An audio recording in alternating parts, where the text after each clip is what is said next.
नमस्कार, आप देख रहे हैं यूपी न्यूज़ का फेसबुक पेज लाइव और मैं हूं आपके साथ युक्ता पांडे। और एक बार फिर हम आपसे जुड़ चुके हैं ठीक उसी समय यूपी बोलेगा के खास कार्यक्रम में। लगातार तमाम अहम मुद्दों के साथ हम आपसे जुड़ते चले आए हैं जो आपकी ज़िंदगी से जुड़े होते हैं, फिर वो चाहे राजनीतिक गलियारों से जुड़ा मुद्दा हो या फिर आपराधिक मुद्दा हो। हर तमाम अहम मुद्दों पे हमने हर रोज़ तमाम बातें रखी हैं, तमाम लोगों की बातों के साथ साथ तमाम पहलुएं रखे हैं, तमाम आंकड़े रखे हैं। लेकिन आज एक बार फिर हम तमाम अहम मुद्दों के साथ तो जुड़ेंगे, तमाम बातें भी करेंगे, तमाम आंकड़े भी पेश करेंगे। लेकिन आपको याद होगा कि यूपी बोलेगा के खास कार्यक्रम युवाओं की आवाज़ बनकर एक रोज़ आपसे मिला था, जो बेरोजगारों के मुद्दे पे बेरोजगारों की आवाज़ बनकर आया था, जिसमें हमने आपको तमाम युवा बेरोजगारों की आवाज़ भी सुनाई थी। दरअसल वो उनकी आवाज़ नहीं थी, वो चीख थी कि किस तरह से यानी भारत के देश का भविष्य यानी युवा किस कदर बेरोजगारी से परेशान है और किस कदर अपनी तमाम पीड़ा को यूपी बोलेगा खास कार्यक्रम में वो पेश कर रहे थे, बता रहे थे कि आखिर उन्हें क्या क्या झेलना पड़ रहा है। हमने तमाम उनकी बातें सुनी, तमाम चीज़ों को भी रखा, तमाम आंकड़े भी पेश किए, लेकिन सबसे बड़ा सवाल ये था कि आखिर वो न्याय से किस कदर दूर है। और आज ठीक उसी मुद्दे पर हम आपसे बात कर रहे हैं, बेरोजगारी के मुद्दे पर बेरोजगारों की आवाज़ बनकर। एक बार फिर हम 69,000 शिक्षक भर्ती घोटाले पर आज चर्चा करने के लिए आए हैं यूपी बोलेगा के खास कार्यक्रम में। युवा यानी भारत देश का भविष्य। कहा जाता है कि भारत देश जो है ये युवाओं का देश होता है और युवा जो होते हैं वो भारत देश का कहीं ना कहीं नाम होते हैं, उनसे पहचान होती है और वो भविष्य होते हैं। और तमाम तरह की बातें कही जाती हैं युवाओं को लेकर, सरकारी दावे हों या तमाम योजनाएं हों, वो युवाओं पर ही लागू होती है और कहा जाता है ये तो युवाओं के लिए है। लेकिन जब उसी तरह से दूसरी तरफ देखा जाता है, दूसरी तस्वीर एक इस कदर आती है कि युवाओं की सुनवाई नहीं हो रही है। दरअसल इन दिनों हमने एक बेरोजगारी के मुद्दे पे आवाज़ उठाई थी, जिस पर हमने चर्चा भी किया था और हमने बताया था कि किस कदर भारत देश के युवा बेरोजगारी को लेकर परेशान हैं। लेकिन बात तो तब एक दुखद पहलू यानी दुखद तस्वीर तो तब सामने आई जब भारत देश के युवा यानी जो देश का भविष्य है वो आत्महत्या तो कर ही रहे हैं, लेकिन इच्छा मृत्यु की मांग भी कर रहे हैं।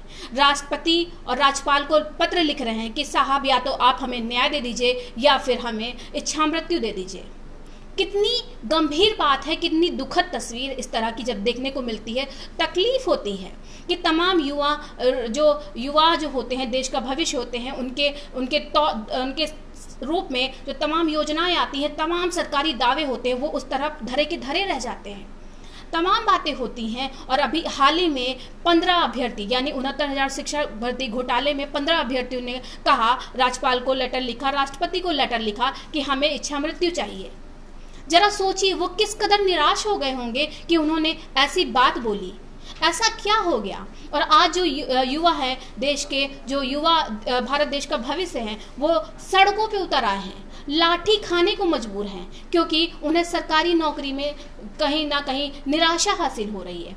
बहुत बहुत बड़ी बात है, बहुत गंभीर ये प्रकरण है जिस पर आज एक बार फिर युवा बेरोजगारों की हम आवाज़ बनकर आए हैं। हमने देखा कि सोशल मीडिया पर यह वीडियो काफ़ी तेज़ी से वायरल हुआ, जिसमें अभ्यर्थी जो है इच्छा मृत्यु की मांग कर रहे हैं। आखिर क्या निराशा हो गई इन्हें? 8-9 महीने से ये अपनी शिक्षक भर्ती घोटाले के चलते अपनी बात रख रहे हैं, सरकार तक न्याय की गुहार लगा रहे हैं, तमाम जाके नेताओं से बात कर रहे हैं, तमाम अधिकारियों से न्याय की गुहार लगा रहे हैं, लेकिन इनकी सुनवाई नहीं हो रही है। ये मुख्यमंत्री से मिलने की भी गुहार लगाते हैं, सड़कों पर लाठियां खाते हैं, लेकिन इनकी सुनवाई नहीं होती है। मांग क्या है? सिर्फ नौकरी, रोजगार। बहुत बेहद गंभीर पहलू है, बेहद गंभीर मुद्दा है, जिस पर हम चर्चा भी करेंगे और एक अभ्यर्थी की आवाज़ भी सुनाएंगे जिसने किस कदर निराश होकर राष्ट्रपति राज्यपाल को लेटर जारी किया और कहा कि हमें इच्छा मृत्यु दे दीजिए। आखिर क्या हो रहा है हमारे देश में? 69,000 शिक्षक भर्ती घोटाला, इन लोगों का साफ तौर पर कहना है कि आरक्षण के नाम पर हमसे घोटाला हुआ, हमारी तरफ से घोटाला हुआ, हमारी तरफ से बहुत तमाम बातें इन्होंने कही, तमाम सारी बातें कही और इस कदर ये निराश हुए कि इन्होंने 15 अभ्यर्थियों ने इच्छा मृत्यु की मांग कर ली। लेकिन उन 69,000 जो शिक्षक थे, अभ्यर्थी थे, शिक्षक भर्ती घोटाले के चलते जो अभ्यर्थी थे, जिन्होंने अपनी परीक्षाएं दी, सपना देखा कि शायद हमें रोजगार मिलेगा, हमें सरकारी नौकरी मिलेगी, तमाम बातें थीं। लेकिन एक बात यह है कि जब हम बचपन से शिक्षा की ओर जाते हैं, हम पढ़ाई करते हैं और हमें सपने देखने का हक होता है। कहते हैं सपने देखने का आपको हक होता है, और कोई ये गलत बात नहीं है कि आपने सपना देखा है, सपना देखा है। लेकिन सबसे बड़ी बात यह है कि अगर हमने सपना देखा है तो वो पूरा क्यों नहीं हो रहा है। तमाम कानूनों के चलते सरकार सुनती नहीं है। क्या आखिर क्या कारण होता है कि इन्होंने ऐसा कदम उठाया, इस कदर ये निराश हो गए। साफ तौर पर इन लोगों का कहना था कि हमारे न्यायालय में मामला भी चल रहा है जिस पे हम न्यायालय से न्याय की गुहार लगा रहे हैं, क्योंकि सरकार से अब इनको उम्मीद भी पूरी तरह से खत्म होती नजर आ रही है। और हो भी क्यों ना, क्योंकि आपने आखिरी बार जब देखा था, हमने शिक्षक भर्ती घोटाले के चलते बेसिक शिक्षा मंत्री से बात करनी चाहिए तो उनके पीआरओ ने फोन उठाया और कहा सर अभी खाली नहीं है, उनसे बात नहीं हो पाएगी। तमाम पहलू थे। आखिर क्या निराशा होती है जो ये ऐसा ठोस कदम उठाते हैं। तो इसके चलते अभी हमारे साथ एक ऐसे अभ्यर्थी जुड़ चुके हैं जिन्होंने इच्छा मृत्यु का पत्र भी लिखा और राष्ट्रपति से कहा, राज्यपाल से कहा कि या तो हमें न्याय दीजिए या फिर हमें इच्छा मृत्यु दीजिए। जिस पर आज हम एक अभ्यर्थी से बात करेंगे जिनका नाम है अभय। अभय जी, क्या आप हमारी आवाज़ सुन पा रहे हैं इस वक्त? यस मैम, आपकी आवाज़ मैम सुन पा रहा हूं। बिल्कुल, आपका स्वागत है हमारे खास कार्यक्रम यूपी बोलेगा में। और सबसे पहले अभय जी, आखिर ये 69,000 शिक्षक भर्ती घोटाला क्या है, हमारे दर्शकों को पहले बता दीजिए एक बार फिर से आप। मैम, जो ये 69,000 शिक्षक भर्ती है मैम, ये मतलब 6 जनवरी 2019 में इसका एग्जाम हुआ। उसके बाद हमारे जैसे गरीब और किसान परिवार के बच्चों ने 2 साल इंतजार करने के बाद इसका 2020 में फिर इन्होंने मतलब कोर्ट के द्वारा जब आने के बाद इन्होंने फिर से रिजल्ट घोषित किया, तो हम लोग बड़े दुख के साथ हमने सोचा कि शायद हम उस लायक नहीं थे कि जिससे हमें हमारा सिलेक्शन होता। परंतु मैम, जब 2 दिन बाद हम लोगों ने इसकी तहकीकात की तो पाया कि हमें इसमें हमारी योग्यता के हिसाब से नहीं, हमारे ओबीसी परिवार में जन्म लेने की वजह से हमें इससे बाहर किया गया है। ओबीसी एससी परिवार में हमने मैम जन्म लिया, इस वजह से हमें इस भर्ती से बेदखल किया गया। मैम, हमारा संविधान हमें 27% आरक्षण देता है, लेकिन इस सरकार के अधिकारियों ने इसे 3.86% कर दिया। मैम, उसके बाद फिर हमने राष्ट्रीय पिछड़ा वर्ग आयोग में गुहार लगाई, हाई कोर्ट में गुहार लगाई, राज्य पिछड़ा वर्ग में आयोग गुहार लगाई। लेकिन मैम, ये तो तानाशाही सरकार है, आप तो समझ ही रही है, तानाशाही सरकार है। ये कहाँ हम लोगों की सुनेगी। और हमारे ओबीसी समाज, दलित समाज के भाइयों, जिन्होंने किसी ने कर्ज लेकर के पढ़ाई करी, किसी ने अपने खेत बेच करके पढ़ाई करी, इस आस से कि हम योग्य है, हमें नौकरी मिलेगी। लेकिन नहीं मैम, इस सरकार में हमें न्याय कहीं से नहीं मिला। इसलिए मैम, जब हमें ओबीसी होने की वजह से न्याय नहीं मिल रहा तो हम इस भेदभाव समाज में जीन के क्या करेंगे। जब हमारे से इतना भेदभाव हो रहा है तो हमें तो मर जाना चाहिए। और जब हमें मर जाना चाहिए क्योंकि मैम हमारा परिवार है, इसलिए तो ये अगर हमारी आवाज कोई सुन नहीं रहा तो इसलिए जो माननीय हमारे राष्ट्रपति महोदय है वो भी हमारे समाज से आते हैं, राज्यपाल महोदया है वो भी हमारे समाज से आती है। तो इतने बड़े सर्वोच्च पद पे, देश के पहले नागरिक के पद पर बैठे हुए हमारे राष्ट्रपति महोदय अगर वो इस चीज को संज्ञान में नहीं लेते तो हम लोग मैम क्या करें, आप बताइए।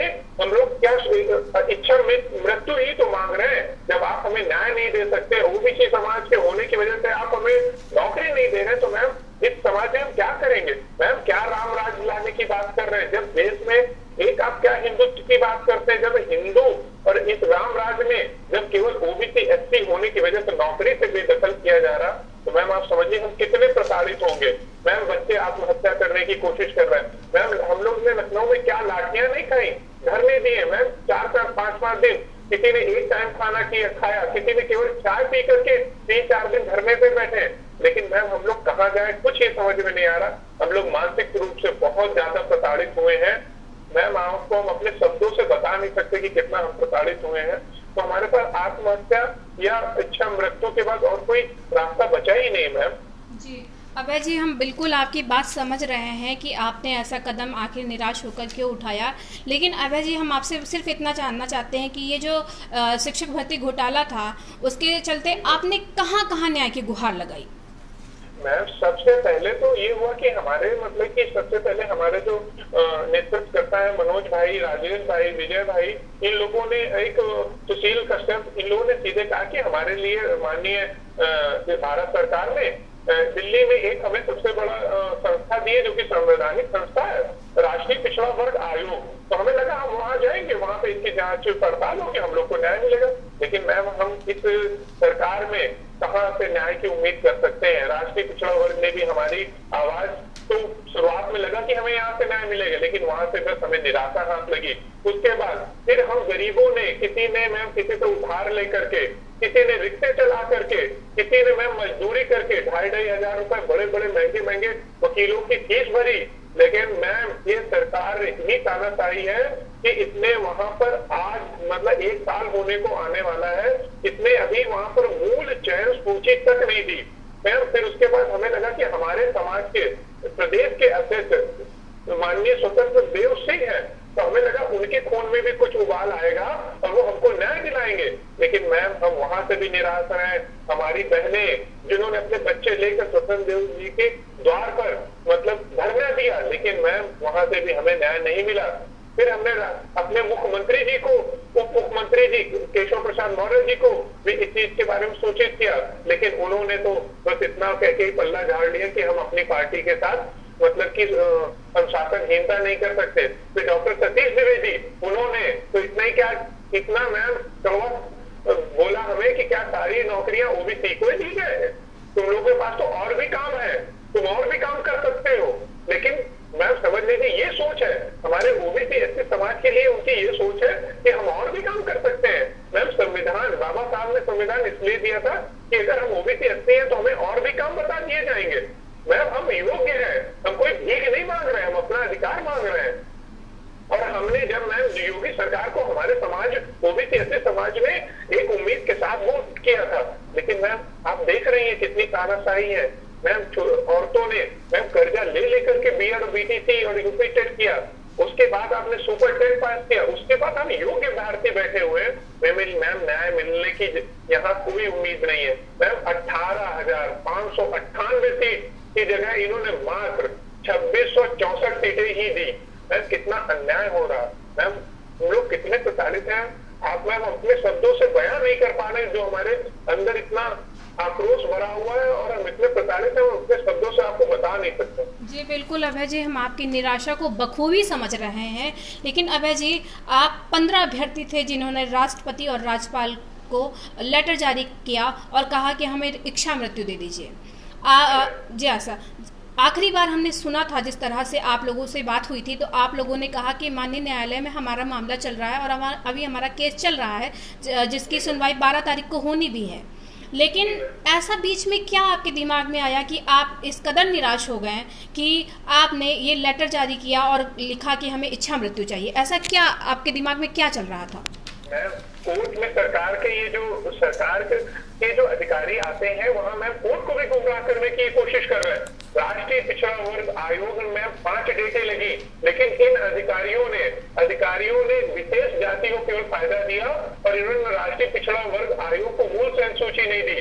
तो मैम हमने सोचा कि अभी हम इनसे कोर्ट में निपटेंगे, क्योंकि मैम ये संविधान हमें सिखाता है कि जब हमें कहीं से न्याय मिलेगा तो हमारे लिए कानून बनाए गए, हमारे लिए मतलब उच्च न्यायालय, सर्वोच्च न्यायालय बनाए गए। तो मैम हमने वहां गुहार लगाई, लेकिन अधिकारियों ने पूरा एक साल ले लिया, अभी तक मूल चयन सूची नहीं दी। मैम हमने जिनसे कर्ज लेकर के पढ़ाई करी थी, मैम वो हमारे दरवाजे आकर हमारी कुंडी खड़खड़ाते हैं कि कब पैसा दोगे। तो मैम हम उनको कहां से पैसा दे दें जब हमारे पास नौकरी नहीं है?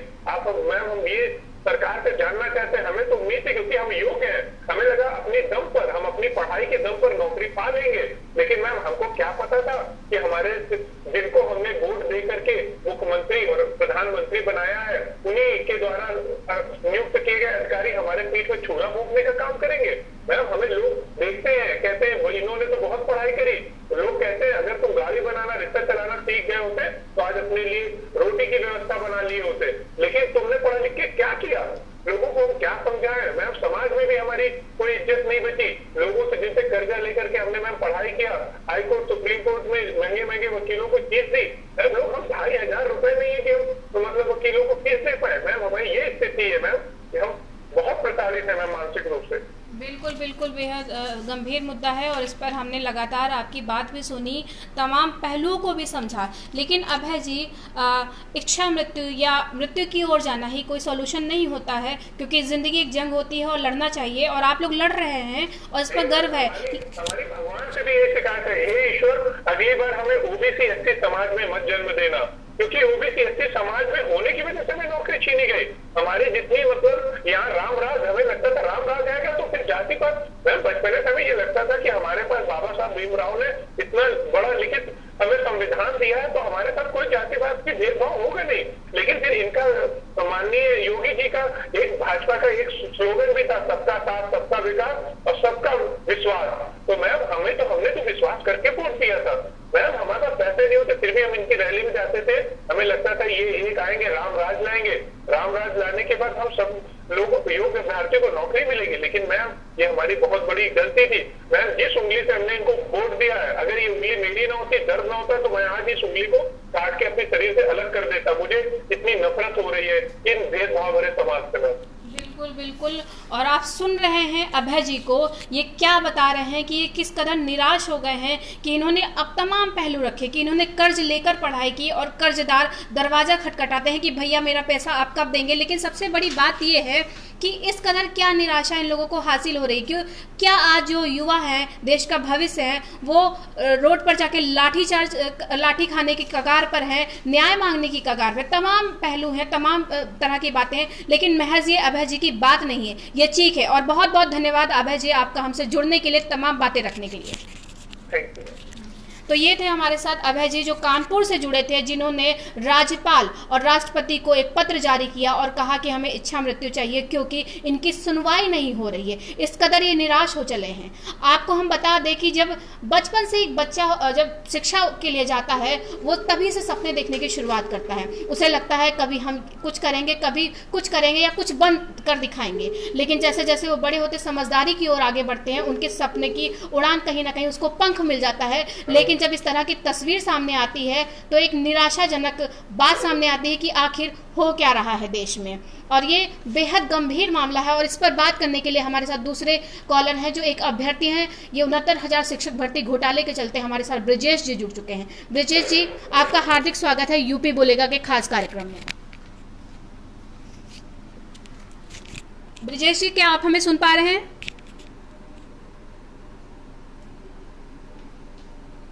ब्रिजेश जी, क्या आप हमारी आवाज़ सुन पा रहे हैं इस वक्त? शायद ब्रिजेश जी तक हमारी बात नहीं पहुंच रही है और वो अभी सुनने में कुछ शायद दिक्कत आ रही, कनेक्टिविटी प्रॉब्लम है। हम फिर से संपर्क साधने की कोशिश करेंगे ब्रिजेश जी से। और हम आपको बता दें कि जिस तरह से अभय ने तमाम बातें रखी, तमाम पहलुओं को रखा और कितना वो किस कदर निराश थे कि उन्होंने ये तक कह दिया कि अगर हमें जिस सरकार को हमने वोट दिया, अगर आज मेरे बस में होता तो मैं अपनी उंगली को काट लेता। बेहद गंभीर बात है और बेहद गंभीर सवाल है आज की ये सरकार पर, क्योंकि इन्होंने तमाम लोगों तक जाकर अपनी बात रखने का पूरा प्रयास किया, फिर चाहे वो मंत्री हो, नेता हो या अधिकारी हो। बेहद गंभीर सवाल है। और इस वक्त हमारे साथ एक बार फिर से ब्रिजेश जी जुड़ चुके हैं। ब्रिजेश जी, क्या आप हमें सुन पा रहे हैं? जी हेलो, आवाज नहीं आ रही है? ब्रिजेश जी, क्या आप हमें सुन पा रहे हैं? जी मैडम, आवाज आपकी आ नहीं पा रही है, हम सुन नहीं पा रहे हैं। ठीक है ब्रिजेश जी, यूपी बोलेगा के खास कार्यक्रम में आपका हार्दिक स्वागत है। हेलो, शायद कुछ समस्या के चलते ब्रिजेश जी से हमारा संपर्क नहीं हो पा रहा है। अब हम बात को आगे बढ़ाते हुए बस इतना ही कहना चाहते हैं कि क्या आखिर इस कदर ये जो युवा है बेरोजगारी के चलते इस कदर निराश हो रहे हैं कि वो तमाम तरह की ऐसी गंभीर बात कह रहे हैं। तमाम तरह की बातें हैं, तमाम तरह की चीज़ें हैं जो कि अपने आप में एक तस्वीर दिखाती है। ब्रिजेश जी, क्या आप हमें सुन पा रहे हैं? जी जी मैम, जी मैम। जी ब्रिजेश जी, आपका हार्दिक स्वागत है हमारे इस खास कार्यक्रम यूपी बोलेगा में। बहुत बहुत धन्यवाद मैडम जी, बहुत बहुत धन्यवाद। यूपी न्यूज का और यूपी बोलेगा कार्यक्रम का बहुत तहे दिल से मैं धन्यवाद देता हूं कि हम पीड़ित अभ्यर्थियों की आप आवाज बन रहे हैं। हम बेरोजगार अभ्यर्थियों के लिए, जहां आज बड़ी बड़ी मीडिया हमारे आवाज बनने के लिए बिल्कुल भी तैयार नहीं है, वहीं आप लोग हमारे लिए बिल्कुल प्रतिबद्धता से हमारी आवाज बन रहे हैं, इसलिए बहुत बहुत धन्यवाद मैडम। जी जी ब्रजेश जी, बिल्कुल। लेकिन ब्रजेश जी, आज जो हमारा सवाल है, अभी हमारी अभय जी से बात हुई जिन्होंने राज्यपाल और राष्ट्रपति को एक लेटर जारी किया और कहा इच्छा मृत्यु की बात कही। लेकिन ब्रजेश जी, सवाल ये है कि आप तमाम तारीखों पे तारीख आप लोगों को मिल रही है न्याय के लिए, 69,000 शिक्षक भर्ती घोटाले के चलते, जिसमें आप तमाम मंत्री तमाम अधिकारियों के पास आप लोग जाते हैं और न्याय की गुहार लगाते हैं, लेकिन आपकी सुनवाई नहीं होती है। और आज इस कदर निराशाजनक एक तस्वीर देखने को मिल रही है कि जो आप लोग हैं इच्छा मृत्यु की मांग कर रहे हैं। आखिर क्या है इस निराशा का कारण, जरा हमारे दर्शकों को बताइए। मैडम, हम लोग पूरे उत्तर प्रदेश के जितने भी आरक्षित वर्ग के अभ्यर्थी हैं, हम लोग पूरी तरह से निराश हो गए हैं मैडम। पिछले 2 वर्षों से 90-97 के लिए हम लोग अथक मेहनत करके लड़ाई किया, उसको जीतने के बाद फिर हमें आरक्षण के साथ घोटाला कर दिया गया। इस भर्ती में हम लोग रिजर्वेशन के मामले में इतने ज्यादा पीड़ित है, हमारी बहुत भारी संख्या में सीटें हकमारी कर ली गई, लगभग 18,000 सीटों को हमसे छीन लिया गया मैडम। संविधान प्रदत्त जो हमारा रिजर्वेशन होता है, बाबा साहेब भीमराव अम्बेडकर जी ने जो हमें हमारा हक दिया था, 27% ओबीसी रिजर्वेशन और 21% एससी का रिजर्वेशन, वो हमें नहीं मिला है मैडम। 3.86% में ओबीसी को निपटा दिया गया मैडम। इतना बड़ा रिजर्वेशन का घोटाला किया गया है और पिछले हम लोग 6 महीने से परेशान है। कोरोना काल में हम लोग धरना दे रहे हैं, अपने वकीलों के लिए किस तरह से पैसे इकट्ठा कर रहे हैं मैडम। हम लोग बहुत मेहनत मजदूरी कर रहे हैं। जिस कोरोना काल में पैसे की समस्या थी, हमारे माता पिता परेशान थे, पिताजी बाहर से घर लौट आए थे, इसमें पैसे की दिक्कत थी, और उसमें हम लोग किस तरह से अपने वकीलों का पैसा इकट्ठा कर रहे हैं, वो हमारे लिए मैडम बहुत दुखद है। हम लोगों के साथ अंतिम विकल्प नहीं रहा, हम लोग कोर्ट गए। हमें हमारी न्याय व्यवस्था पूरी तरह से हम भरोसा करते हैं न्यायालय पे, लेकिन हमारे वहां से भी न्याय नहीं मिल रहा है। पिछले 6 महीने से हम लोग परेशान है। एसटीआरटी लखनऊ में भारी संख्या में हम लोग प्रदर्शन किए, वहां पे हमें इस तरह से मारा गया कि ऐसे लग रहा है कि हम लोग उत्तर प्रदेश के अभ्यर्थी नहीं, भारत के हम लोग व्यक्ति नहीं है, हम लोग अभ्यर्थी नहीं, हम आतंकवादी हैं। हमारे भाइयों को इस तरह से पीछे मार मार के लाल कर दी गई है जैसे आतंकवादियों को मारा जाता है मैडम। अभ्यर्थी के साथ इस तरह का बर्ताव कौन करता है? हम लोग एक अभ्यर्थी, हम लोग बेरोजगार हैं, हम लोग पढ़ाई लिखाई करते हैं मैडम। हमारे साथ इतना बड़ा अन्याय कैसे किया जा सकता है? हम लोग पिछले काफी समय से अपनी बात को लेकर माननीय शिक्षा मंत्री जी से बात मिले हैं। हम प्रदेश अध्यक्ष स्वतंत्र देव सिंह से भी मिल चुके हैं, हम छोटे बड़े विधायकों सांसदों से भी मिल चुके हैं, कहीं भी हमारी कोई नहीं सुन रहा है मैडम। हम लोग पूरी तरह से हताश और निराश हो गए हैं। अंततः हमारे पास जब कोई रास्ता नहीं मिला तो हमें मजबूरन ये कदम उठाना पड़ा कि हमें राष्ट्रपति महोदय से विनती करता हूँ कि हमें इच्छा मृत्यु का अधिकार दें मैडम, क्योंकि हम लोग पढ़े लिखे व्यक्ति हैं, हम लोग पढ़े लिखे समाज से आते हैं। हमारे साथ इतना बड़ा अन्याय हो रहा है, हमें जरा भी स्वीकार नहीं है मैडम। ब्रजेश जी, आपसे दूसरा सवाल ये है कि आपने इच्छा मृत्यु की बात कही, राष्ट्रपति को पत्र जारी किया और तमाम तरह की बातें आपने बताई कि आपको किस कदर निराशा हासिल हुई जिसके चलते आपने कदम उठाया।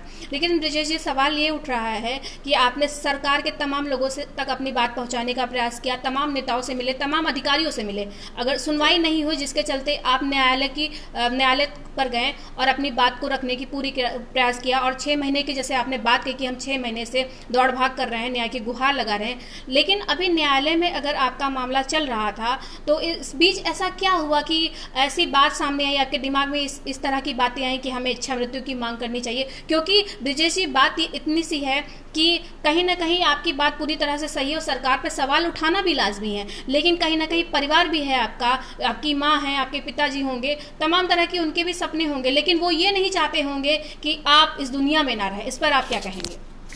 जी मैडम, हम अपने परिवार के लिए, अपने माँ बाप के लिए मजबूरन ऐसा कदम उठा रहे हैं क्योंकि हमें अपने माँ बाप की नजर में, हम उनके आंखों में ये दुख नहीं देख पा रहे हैं। जब उनका बेटा बेरोजगार है, उनका बेटा सारी क्वालिफिकेशन पूरी कर चुका है, एमए बीए सारी भारत की सभी डिग्रियों को पा चुका है, अब वो क्या करेगा? उसके सामने कोई विकल्प नहीं है। वो हर एक परीक्षा में अव्वल दर्जे से पास हुआ है, उसके अंदर इतनी काबिलियत है कि सरकार द्वारा दिए गए मानक 90-97 को पास किया है, सुपर टेट को पास किया है, इस भर्ती में शामिल हुआ है और इस भर्ती में पूरी तरह से योग्य भी है नौकरी पाने के लिए, लेकिन उनका हदमारी कर दिया गया है। और ये जब भी हम अपने माँ बाप के चेहरे को तरफ देखते हैं तो उनकी आंखों में जो सवाल होते हैं मैडम, हम उनको फेस नहीं कर पाते हैं। हम उनकी आंखों को देखकर बहुत ज्यादा दुखी हो जाते हैं, उनके सामने से हट जाते हैं और एक बंद कमरे में खूब रोते हैं। उनकी आंखों में आंसू हम देख नहीं पाते, उनके उनके आंखों में इतने सवाल होते हैं जिनके जवाब हमारे पास नहीं है मैडम। हम अब तक जितना धैर्य रख पाए उतना रखे, हम नहीं धैर्य हो पा रहा हमसे। हम पिछले काफी समय से न्यायालय में परेशान हैं, भाग दौड़ कर रहे हैं, कभी एजी आते हैं, कभी एजी नहीं आते हैं। माननीय जज महोदय उनसे बोले हैं, एजी साहब से बोले हैं कि हमें मूल चयन सूची दे दीजिए। मूल चयन सूची इनको जेल नहीं दे रहे हैं, डेट पे डेट लेकर भाग रहे हैं। हम बहुत परेशान है मैडम। ब्रिजेश जी, क्या आपके परिवार के किसी सदस्य को ये बात पता है, आपके माता को, आपके पिताजी को, कि आप लोगों ने ऐसा इच्छा मृत्यु की बात कही है, सरकार तक मतलब राष्ट्रपति जी को लेटर लिखा है, तमाम सारी बातें हैं, कि आपके परिवार को इस बात की नॉलेज है? मैडम हम उनसे कैसे इजाजत लें, हम कैसे कहें कि आपका बेटा बेरोजगार है। हम अगर कहीं काबिलियत में कमी होते तो हम कहते, माँ बाप हमसे सवाल करते तो हम बताते माँ मैं हाई स्कूल में फेल हो गया था, माँ मैं इंटर में फेल हो गया था, मैंने टेट में फेल हो गया था, मैं सुपर टेट नहीं निकाल पाया। मेरे पास सारे कागज हैं, मेरे पिताजी पढ़े लिखे हैं, मेरे सारे डॉक्यूमेंट देखते हैं, 100% मेरे मार्क्स हैं, 60% से नीचे किसी में मार्क्स नहीं है। उनके अंदर खुद ही नहीं ये बात आता है कि मेरा लड़का हमेशा अव्वल दर्जे से आता है, 100% इसके हमेशा नंबर रहते हैं। ये कैसे इस भर्ती में फेल हो गया, कैसे इसको नौकरी नहीं मिली?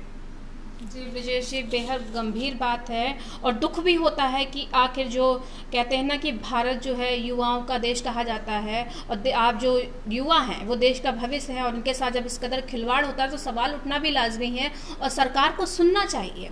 लेकिन तमाम तरह के आप लोगों के भी सवाल होते हैं, और कहीं ना कहीं ब्रिजेश जी बस इतना देखने को मिलता है कि आप लोगों ने पत्र जारी किया राष्ट्रपति को, राज्यपाल को, और वो कहीं ना कहीं आपको नहीं लगता कि एक सोशल मीडिया का हिस्सा बनकर ही रह गया? क्योंकि वीडियो तो वायरल हुई, लेकिन सवाल ये है कि क्या इस वीडियो के जारी होने के बाद, इस पत्र को जारी करने के बाद आपके पास कुछ बातें आई या कुछ लोग आए या सरकार की तरफ से कुछ आश्वासन जैसा कुछ हुआ आपके साथ?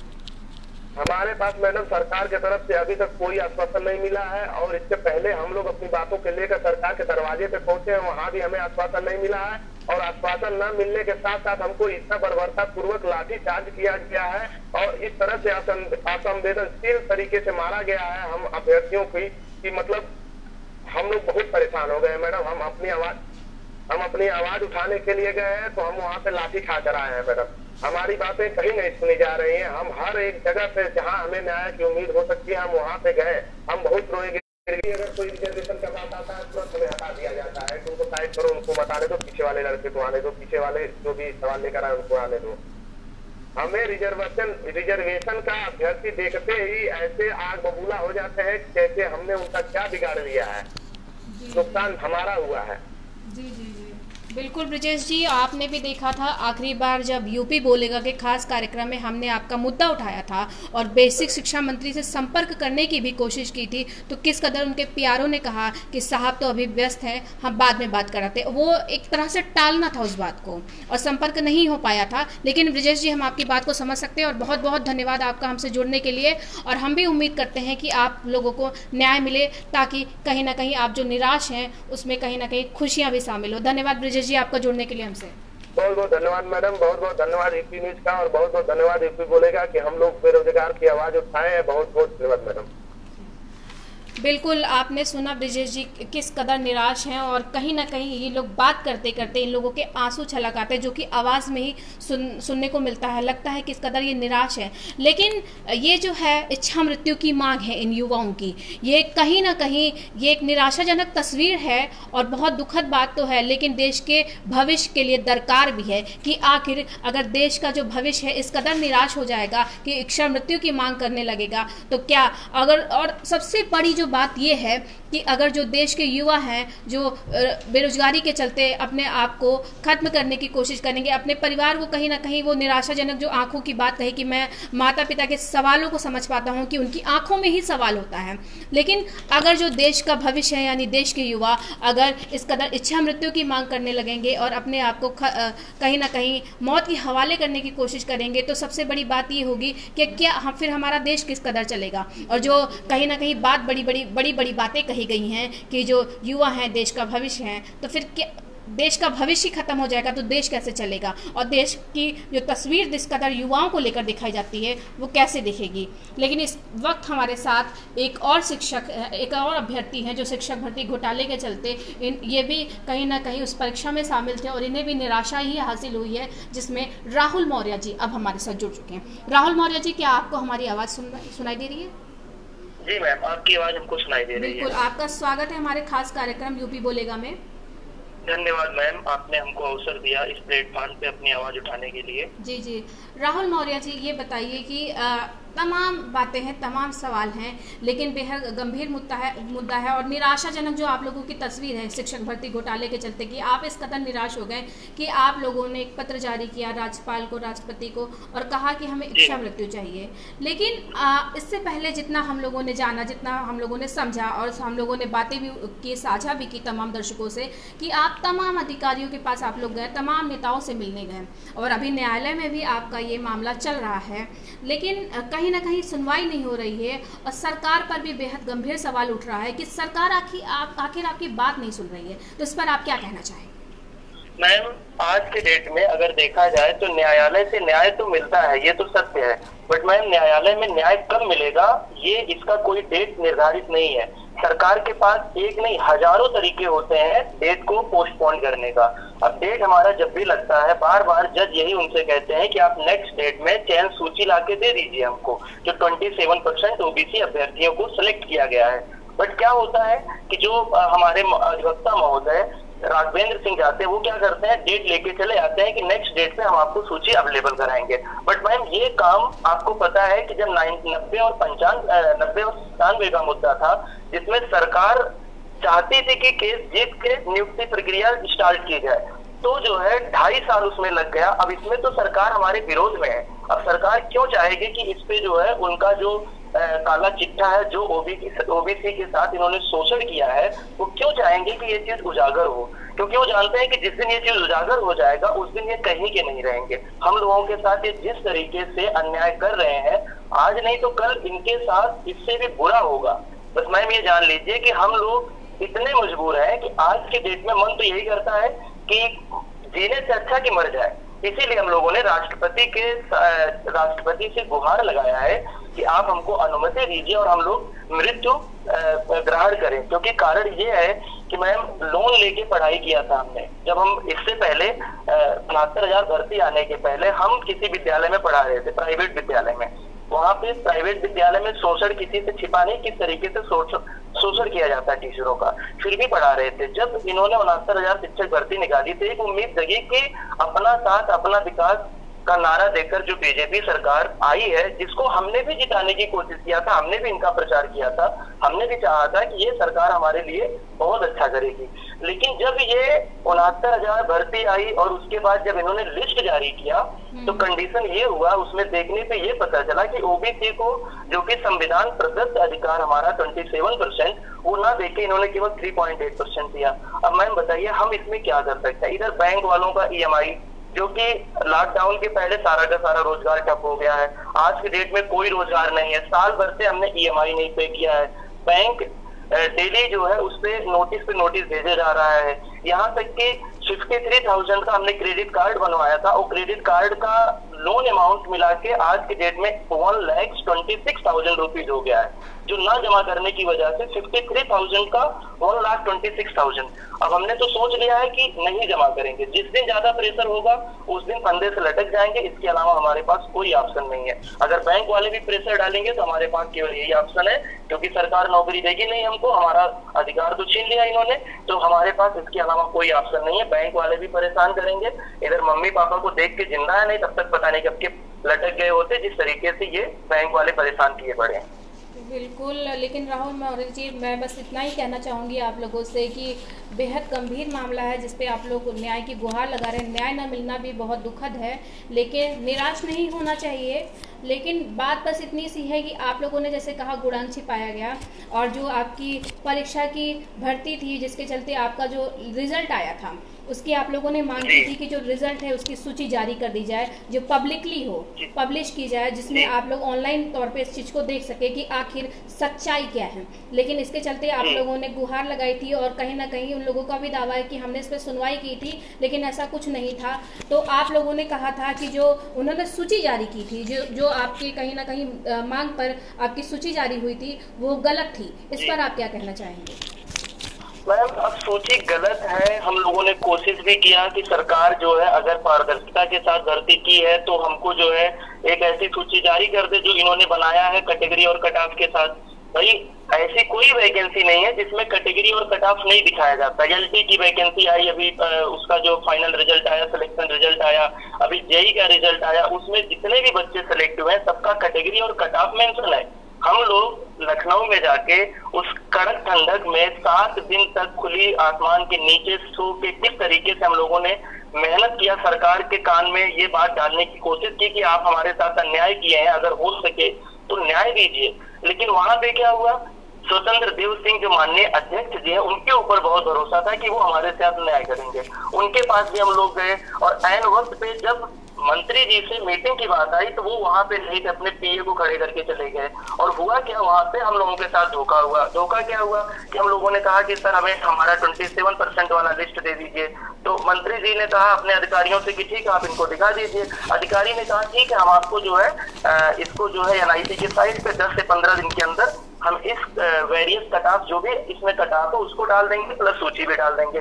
लेकिन आज तक इन्होंने उस चीज को नहीं दिखाया, क्योंकि सच्चाई वो जानते हैं कि उन्होंने गलत किया है, और इसी वजह से वो दिखाना नहीं चाह रहे। तो अब हमारे पास तो कोई ऑप्शन नहीं है। हम राष्ट्रपति के यहाँ और कोर्ट में, एनसीबीसी दिल्ली में, यहाँ पे एससीबीसी राज्य पिछड़ा वर्ग आयोग में, हर जगह तो अपना माथा टेक रहे, सर पटक रहे, लेकिन कोई नहीं सुनने वाला आज के डेट में। हम लोग बस इतना जान लीजिए मैम कि आज हमको ये एहसास हो रहा है कि सच में हम लोग दलित और पिछड़े हैं। नहीं तो लगता था, जब तक 69,000 भर्ती से नहीं जुड़े थे, लगता था कि हम भी एक भारत के नागरिक हैं, और जो अधिकार सामान्य वर्ग के लोगों का है वही अधिकार हमको भी मिला है। लेकिन अब हमको ये बात समझ में आ गया है कि शायद ये हम गलत पढ़े थे और गलत समझे थे। सच्चाई तो ये है कि इनकी सरकार है, और इसमें हमारे साथ इन्होंने हमारी सीट उठा के किसी और को दे दिया। सच्चाई यही है मैम। बिल्कुल राहुल जी, आपने बेबाक अंदाज में अपनी बात रखी, और यूपी न्यूज़ भी लगातार आपके मुद्दे को उठाने का पूरा प्रयास करता रहा है, सरकार तक भी आपकी बात पहुंचाने की पूरी कोशिश करता रहा है। और उम्मीद करते हैं कि अगर आपने एक ये इच्छा मृत्यु की जो इच्छा जाहिर की है, राज्यपाल को लेटर लिखा, राष्ट्रपति को लेटर लिखा, लेकिन इसके चलते निराशाजनक पहलू ये है कि अभी तक सरकार की तरफ से आप लोगों को कोई आश्वासन नहीं मिला है। और हम उम्मीद करते हैं कि लोग आपकी बात सुने, कम से कम सरकार की जो आंखें बंद हैं वो खुल जाएं, और कहीं ना कहीं जो आपकी पीड़ा है कि किसी ने लोन लिया है, कोई किसानी, किसी के पिता किसानी करते हैं, खेती करते हैं, वो एक लौते हैं अपने घर के, कहीं ना कहीं बहुत सारी बातें हैं ऐसी। लेकिन बहुत बहुत धन्यवाद राहुल जी आपका जुड़ने के लिए, तमाम बातें करने के लिए बेबाक अंदाज में। और यूपी न्यूज़ लगातार आपके इस मुद्दे पर आवाज़ उठाता रहा है, उठाता भी रहेगा, और हम हमारी तरफ से पूरा आश्वासन है कि उम्मीद भी करते हैं कि आपको न्याय मिले। धन्यवाद राहुल जी। तो ये थे हमारे साथ राहुल मौर्य जी, जिन्होंने किस तरह से अपनी व्यथा बताई कि इन्होंने लोन लेकर पढ़ाई की, और 4 लाख का कर्ज कोई आम कर्ज नहीं होता है, और तमाम तरह की बातें हैं। कोई किसी के घर में किसानी होती है, खेती होती है, और अब तमाम तरह की बातें हैं। लेकिन सबसे बड़ी बात यह है कि आखिर इतना निराशाजनक जो ये पहलू है, जो आवाज़ है, ये महज एक अभ्यर्थी की आवाज़ नहीं है, ये चीख है उन तमाम युवाओं की जो 69,000 शिक्षक भर्ती घोटाले के चलते अपनी बात सरकार तक पहुंचाने का पूरा प्रयास करते आए हैं। तमाम तरह की इन लोगों ने बातें की, तमाम तरह की बातें रखी भी कि आखिर इन्हें न्याय क्यों नहीं मिल रहा है। इन्होंने कहा कि इन्हें सरकार पर पूरा विश्वास था, और सरकार के लोगों ने इनकी बात नहीं सुनी। अधिकारी बात नहीं सुनते हैं, नेता बात नहीं सुनते हैं। सवाल ये उठता है कि अगर जो कहते हैं कि जिस तरह से जो देश का ये हमारे भविष्य है, अगर ये इस तरह से निराश होकर अपनी जान देने की कोशिश करेंगे, इच्छा मृत्यु की मांग करेंगे, तो देश फिर कैसे चलेगा। और रही बात, जैसे तमाम इन अभ्यर्थियों ने यही कहा कि इन्होंने सरकार को सिर्फ वोट इसलिए दिया था कि उन्हें उम्मीद थी कि सरकार कहीं ना कहीं इस बार इनकी जो बेरोजगारी जो है उसके लिए कुछ ना कुछ करेगी। और इन लोगों ने तैयारियां भी की, ना जाने कितने वर्षों से ये लोग तैयारी कर रहे थे, सरकारी नौकरी का ख्वाब देख रहे थे, तमाम इनके सपने जुड़े थे इससे, और ना जाने इन्होंने क्या क्या किया होगा। अभी तो हमने 2 से 3 लोगों की बात सुनी और वही सुनकर रूह कांप जाती है कि आखिर हो क्या रहा है।